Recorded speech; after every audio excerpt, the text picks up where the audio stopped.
ne continue être dans la légalité, convoquer le conseil le 25 ñëpp daal di ci ànd ci réunion boobu ma fàttali parce que am na ku ñu dégg démb xam ni le peu de dignité bi mu amoon perte na ko parce que mag buy wax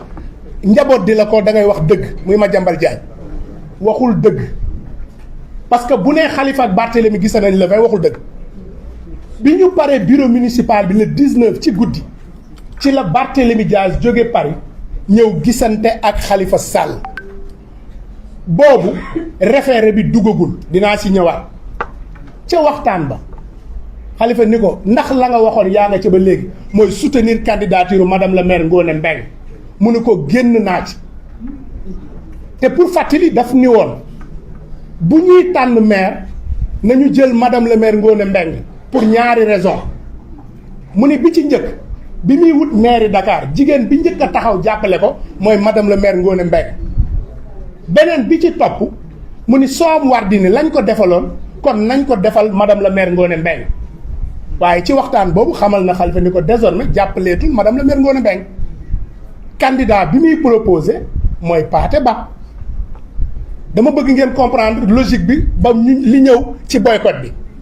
waaye boobu am na beneen candidat bu nekk ci camp boobu bu ni moom du dellu ginnaaw parce que candidat la bi ñuy jógee ci waxtaan bi loolu la ñu commencé waxtaan mu war a delluwaat Marrakech mu ni bu ñibbisee weekend bii di ñëw ñu continuer waxtaan bi donc bu Madiambal waxee ni bés boobu wax nañ fa waxi report waxul dëgg kenn waxu fa waxi report candidature lañ wax ñun ñu ko Ngoné Mbengue mu ni Pathé Ba ñu ni comme day tukki nañu continuer waxtaan bi bu ñibbisee samedi lii mooy li am guddi googu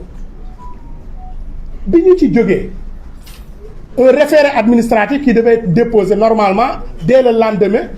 de notre bureau municipal tout le monde a vu que c'est vers mercredi lañ ko déposé ñu jàpp ni Khalifa ni comme ñun taxawu Sénégal benn groupe politique la ñu am bu ñuy dem ci élection bi nañu waxtaane am benn candidat parce que mooy li gën looloo waral le vendredi Khalifa convoqué ñu fii les élus de taxawu Sénégal biñ ñëwee ci salle bi mënuñu damay leen di sàkku ngeen may ma parce que bi ma dajee waa Sénégal bi dañ ni nañ leen may Barthélémy ñibbisi donc dama leen di ñaan réunion bi tey bu mu am nañ ko reporter ba suba comme ça ñun ñëpp ñu mën a daje tànnandoo candidat donc ba vendredi ci guddi idée boycott amul ñu reporter suñu réunion samedi ñu war a dajewaat waxtaan donc bu nit ne Khalifa Sall dafa d'accordoon ñu reporter réunion bi amul parce que une réunion bu am vendredi ci guddi nga ni nañu bind préfet pour reporter ko waa fan nga koy déposer tout en sachant que le week-end la préfecture ne travaille pas samedi ak dimanche kañ nga ciy bind préfet deuxièmement la convocation n'émane pas du bureau municipal parce que waxtaan wax dëgg def ci baax c'est le préfet sur demande du ministre qui a demandé à ce que ñu convoquer une session extraordinaire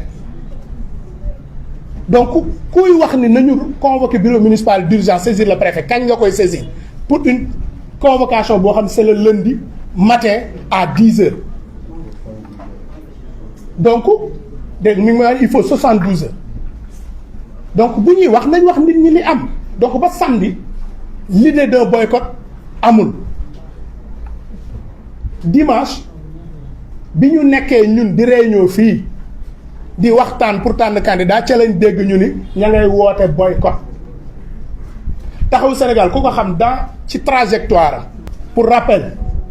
c'est de Khalifa en 2007 quand le parti socialiste avait appelé au boycott des élections législatives tout le monde se souvient encore de sa position à l'époque tout le monde se souvient aussi des positions de Khalifa chaque fois qu'il s'est agi d'aller accomplir benn devoir républicain donc ñun boycott bokkul ci li ñu gëm et je vais vous dire nee nañ dañoo waroon a boycotter pour këram bañ a am je rappelle que taxawu Sénégal groupe bu mag bi 27 élus lañ am sur les 27 élus 18 yi des naa Khalifa 9 yi moo dem Sénégal bi ñu bokk. Madame le maire a récolté 30 voix le candidat Abass Fall a eu 49 voix le candidat du PUR 8 Massamba Seye am benn soo jëlee 8 plus Massamba lim am 1 ak 49 Abass c'est 58 ça dépasse largement le quorum parce que 51 soo ko amee mën nga tenir donc quelle est l'efficacité d'un boycott dans cette situation là boycott boo xam nga ni mënoo empêcher conseil municipal bi am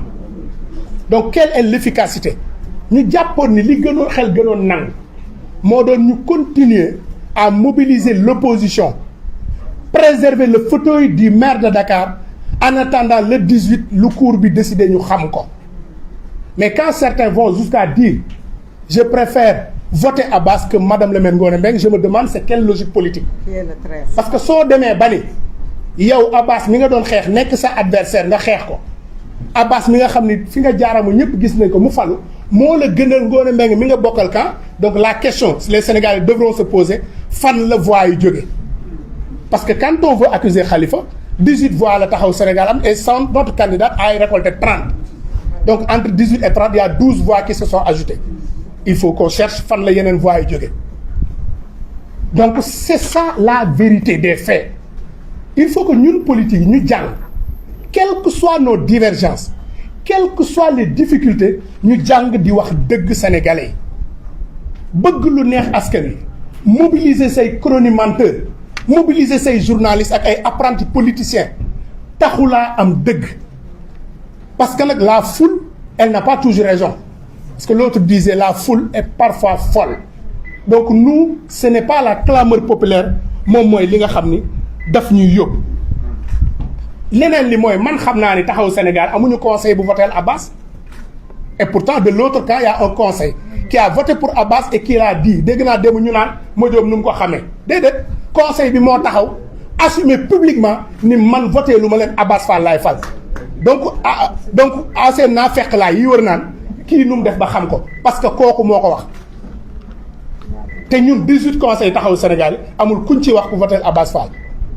ceux qui ont préféré le boycott c'est eux qui ont offert à Abbas la mairie de Dakar. dégg naa sax ñeneen ñu xam na peut-être seen xam-xam moo bariwul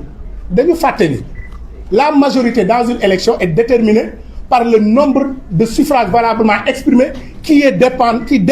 du nombre de présents donc quand ils veulent faire des calculs mathématiques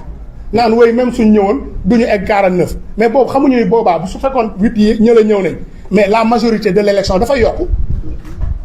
donc ce n'était pas sûr que Abbas mën a gagner élection bi aux gens de l'opposition qui ont préféré se rallier avec Abbas aussi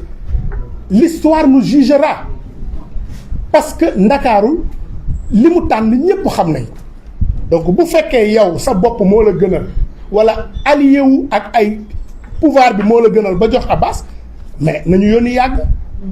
mais li leer ba leer mooy taxawu Sénégal a été très constant taxawu Sénégal a été très cohérent son leader Khalifa Sall damay wax ni buñ doon wër constance ci politique sénégalaise buñ ko doon wutal turandoo Khalifa lay doon parce que de 2000 à maintenant il a été dans cette opposition taxawu Sénégal depuis sa naissance kenn xamu ko ci compromission mais nag boo tàmmee waxtaani guddi da ngay jàpp ni ñëpp itam dañuy def di waxtaani guddi donc ñu xam donc l'appel il faut que les gens chassent raison garder kenn ku ne défendre li ngay défendre kenn ku ne gëmal li nga gëm mais yàq doomu aadama jaxase doomu aadama toog ci say télé manipuler say nit loolu du luy jàll en tout cas ñun tey la ñu gën a dëgër tey la ñu gën a taxaw tey la ñu gën a ànd